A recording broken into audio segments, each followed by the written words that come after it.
আসসালামু আলাইকুম। বরাবরের মতো আজকেও চলে এলাম কাঁচা বাজারের আজকের আপডেট নিয়ে। এই মুহূর্তে আছি ঢাকা শহরের ছোট্ট একটা বাজারে। চলুন দেখিনি তরি তরকারির দর কেমন চলছে। যেতে যেতে এখনো যারা আমার চ্যানেলটি সাবস্ক্রাইব করেননি, এখনই সাবস্ক্রাইব করে দেন। আসসালামাইকুম। ওয়ালাইকুম আসসালাম। তো আপনার তরকারি এটা আজকে একটু জানান। লাউয়ের পিস কয় টাকা? 50 টাকা। জালি কুমড়ার পিস কয় টাকা? 40 টাকা। বেগুনের কেজি কত? 50। মরিচ 1 কেজি কয় টাকা? 50 টাকা।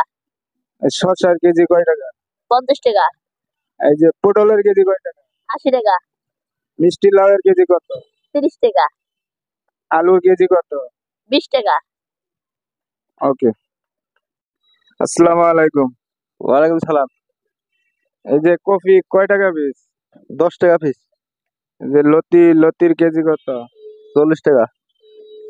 কাঁচা মরিচের কেজি? 40 টাকা। কাঁচা আম কয় টাকা কেজি? 60 টাকা কেজি। এই যে কুমড় আছে, কুমড় কয় টাকা পিস? 30 টাকা পিস। Thank you.